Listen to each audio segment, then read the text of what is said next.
On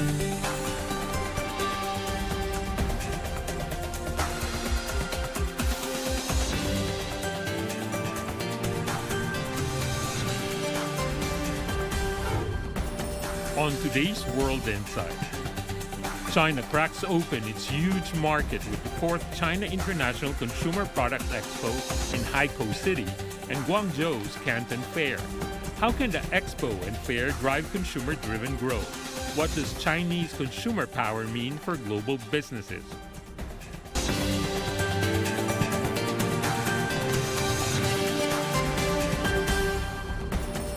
Welcome to World Insight with me, Tian Wei. China welcomed the global companies to tap into more business opportunities at the 135th China Import and Export Fair, also known as the Canton Fair in Guangzhou, and also the 4th China International Consumer Products Expo in Haikou City. The Canton Fair has connected the Chinese producers with international buyers twice a year for decades, and this year's session attracted over 10,000 exhibiting companies and buyers from over 215 countries and regions. Well, the China International Consumer Products Expo, the largest Asia-Pacific consumer expo, serves as a trading platform for global high-quality consumer products. So, could these events breathe new life into the Chinese market and aid global economic recovery? And what about the realities of the Chinese economy for the first and the second quarter? For deeper insights, let's turn to our panelists. I'm glad to be joined by Jim Rogers, chairman at Rogers Holding in Singapore. Good to see you, Jim. In Hong Kong, Ronald Wan, the non-executive chairman of Partners Financial Holding. Ronald, hi. Hey. Hi. In Beijing, last but not least, Li Yong, chief researcher at the D&C think tank. Welcome to all of you. Now, the numbers of the Chinese economy growth come out this week, 5.3% compared to the same period last year, 2023. So what does that say about the potential of growth and whether China's economy has recovered? From inside, maybe I have Professor Li Yong to briefly tell us about your thoughts. I think basically it tells us the performance of the economy in the first quarter is pretty good. And that, I think, is within the expectation or anticipation. And basically, this is because of the consumption growth, export growth, and investment growth. So this is a good start. But what is going to happen next? We still need to wait and see. The figures have been encouraging. It shows that what the Chinese government has been doing in the past few months or even years have been effective, trying to reform the supply and demand side of the economy and also stimulating the investment and the demand side of the economy as well. Even though the Chinese consumption market has undergoing a lot of difficulties, but it seems to me that things have been back to normal. And what our focus will be something like upgradability and sustainability, and to bring the economy to the next level. This is how I think of the situation right now. Now, Professor Li, as we remember, that there were several times conferences being held, or shall I say consulting meetings being held. It seems that the message had been quite consistent, that they are taking measures to address some of the issues, while at the same time, the potential could be bright, yet there are tremendous amount of uncertainties. Yes, going forward, we still anticipate some headwinds, both domestically and internationally. And in terms of consumption, we still feel that we need to inject further impetus to make sure that the consumption growth is going to stabilize or go in the direction of healthy trajectory. And in terms of the export, we are still facing a lot of uncertainties. The new trial is facing challenges, and whether export is going to contribute as it did in the first quarter, we still have a question mark. But of course, the discussions or consultations, not just by the by Premier Li Qiang, but also by the Ministry of Commerce, have resulted in new round of measures to be taken, to make sure that foreign trade in general, export in particular, are going to stabilize. Import and export has been growing 5.0%. That's lower than the growth rate of the GDP, but still quite impressive. But the major challenge China will face, and everybody will face, is that later this year in America and Europe, there are going to be economic slowdowns. And China is a major trading nation, and if your customers are slowing down, it's going to affect you. So the main problem you're going to have is the fact that your big customers will be slowing down too. Now, obviously, there's not much you can do about that, not much anybody can do about it, including America, including Japan and Europe. They don't want to slow down, but that's what happens in the world. It will affect you because you're a huge trader. Do you believe so, Ronald? I think the challenge faced by Chinese, export or business, basically, we've seen a lot of trading partners of China trying to accuse, anti-dumping, basically a lot of issues, releasing low-cost products into the international market.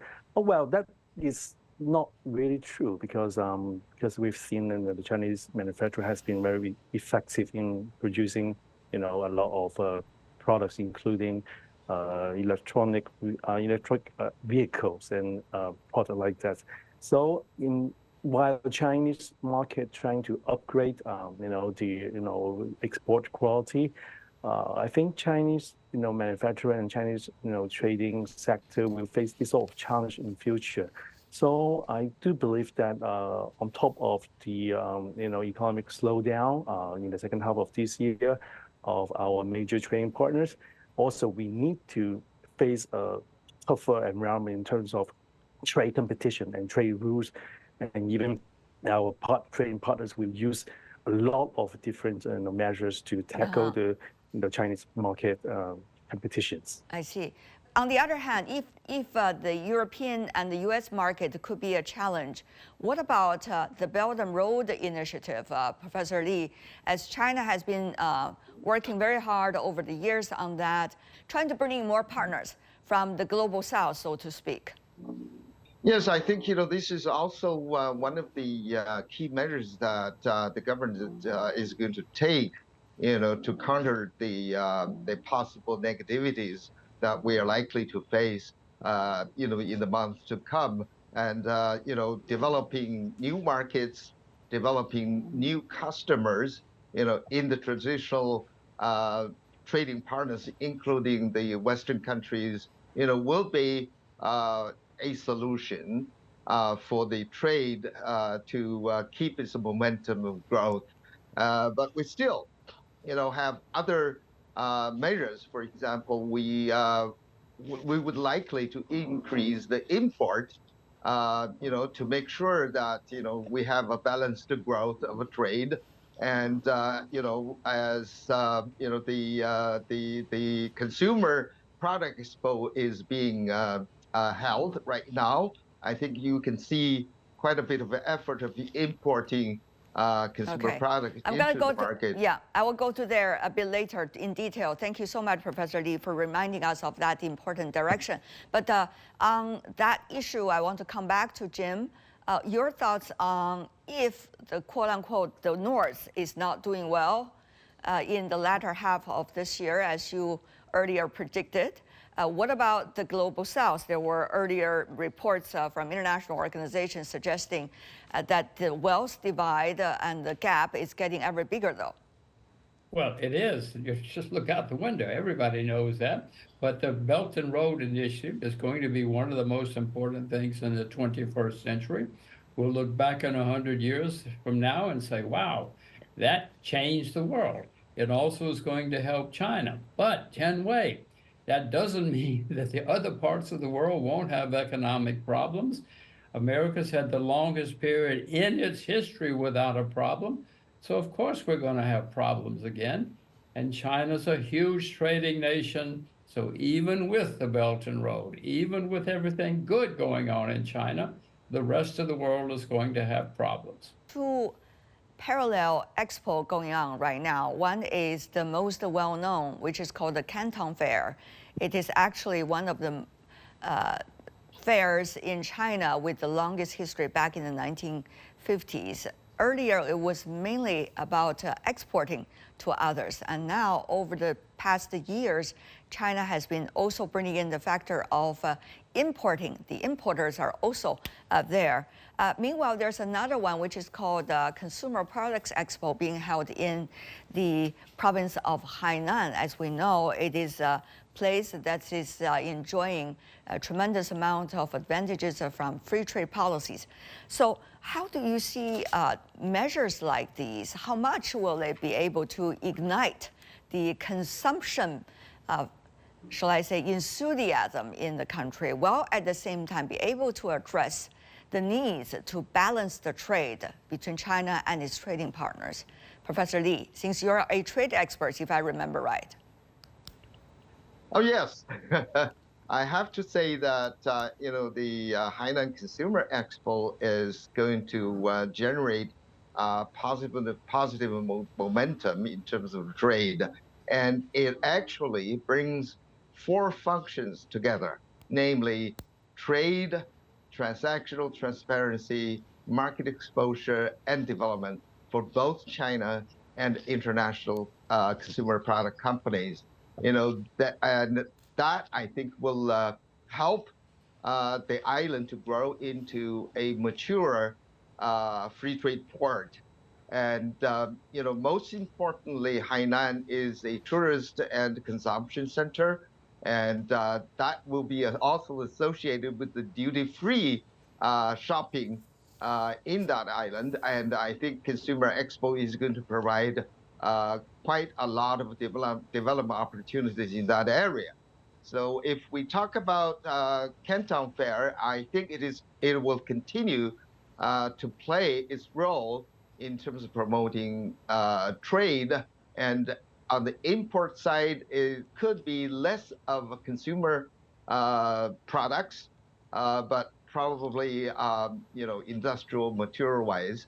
So I think they are quite complementary. Meanwhile, Professor Li, as you may have noticed in the Canton Fair this year, the very first stage for the springtime featuring a lot of intelligent-related products, mainly the so-called new production forces. For example, 90,000 products such as AI-powered translator device and also autonomous automated guided vehicles are being featured. So how do you see, on the one hand, the policy is there to encourage new quality productive forces. On the other hand, we are seeing the implementation right now already going on. But at the same time, there is the issue of whether there is likely to be too much competition and even as a result of overcapacity. Well, I'm not really worried about too much competition because the offerings in the area of high tech. You mentioned about smart products, like automated driving, AI related products, and so on and so forth. Those offerings represent the current development of the Chinese enterprises in those sectors, and they are competitive. I don't really accept the narrative of overcapacity because we are in a globally connected world, and the beauty about trade is the comparative advantage. And China has these product offerings at competitive level, so to speak, if not really talking about price. And we can offer the world, through competition, a kind of price efficient and better quality products.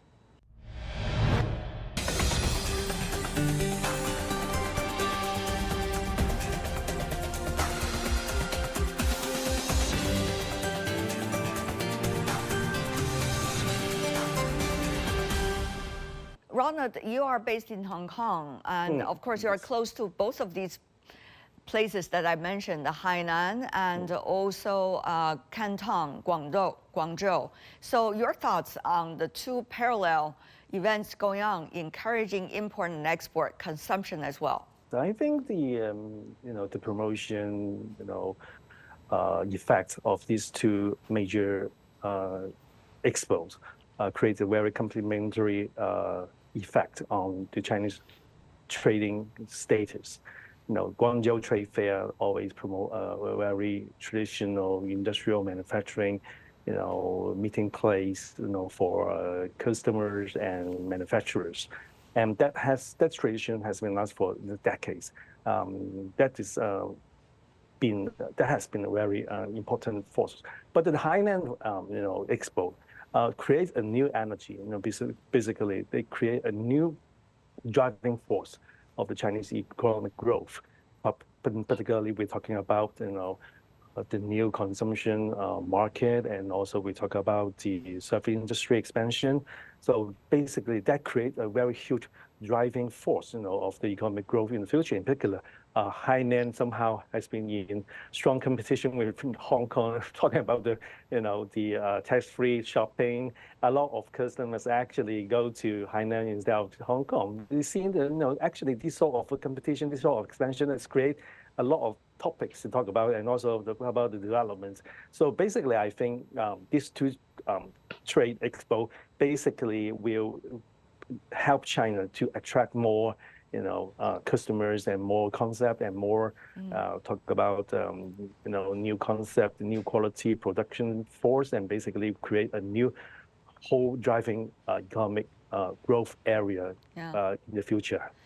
But the question is, Jim, that the public need to have the money in hand and also have the desire to consume. Only that could lead to, the rise of consumption and the further stimulation of the economy. You earlier mentioned the Chinese have a lot of money in the banks, but are they willing to spend? Well, China has one of the highest savings rates in the world, and it takes a while sometimes, but people will start spending again. And remember, you mentioned the Canton Trade Fair. It's been around decades, but what has changed since the beginning is that China now turns out thousands, tens of thousands of new engineers every year. They did not have many engineers decades ago, but now you have thousands, and you have some of the best in the world. And as those engineers produce new ideas and new products, that will increase trade around the world. Yes, America will slow down, but if you have many, many new products with cheap prices and high quality, you will have sales. Anyway, you have more engineers now than anybody in the world, including India. So I'm not worried about China. I would like to provide a footnote, I'm sorry.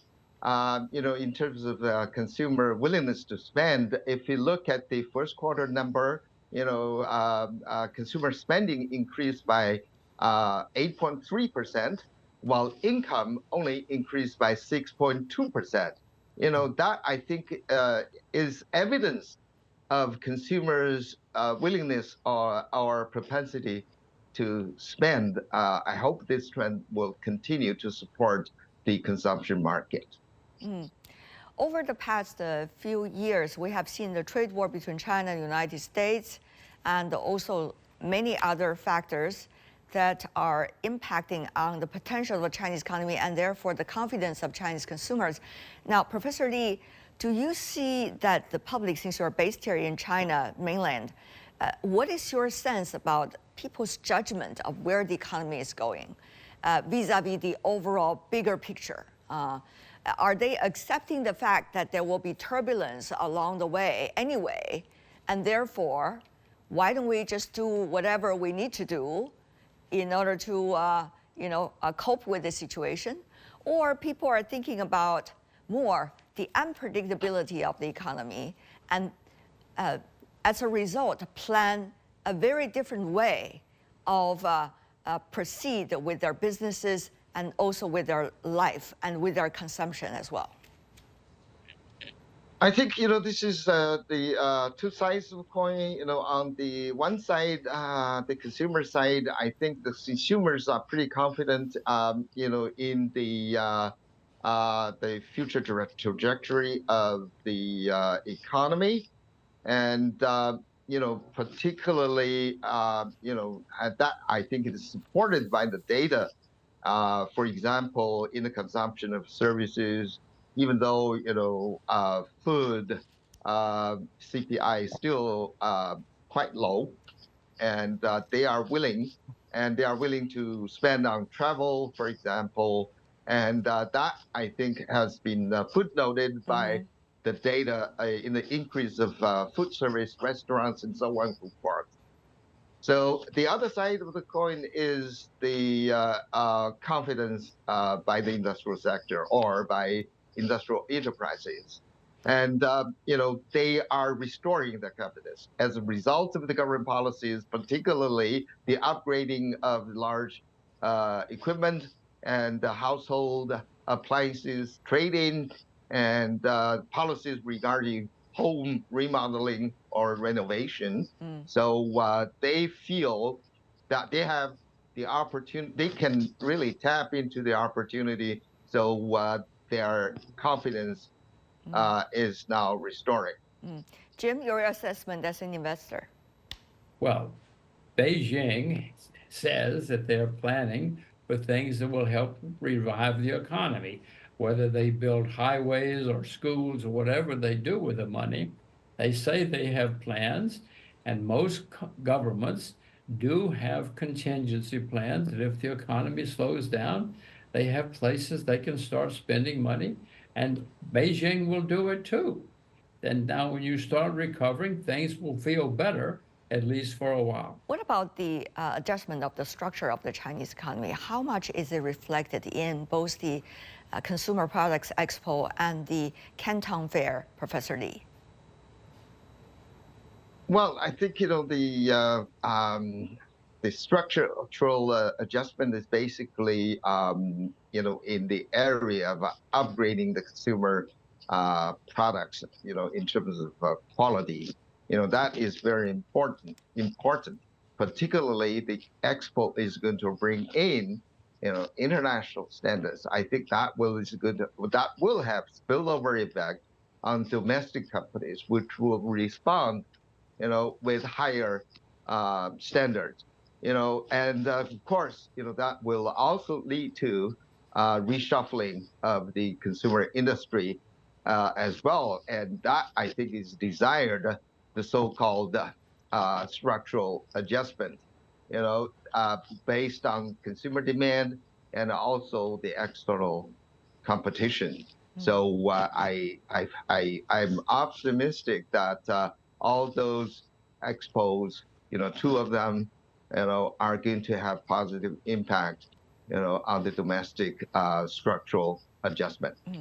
One of the trends, of course, is Chinese government trying to taking measures through events like this to encourage more consumption and balance trade.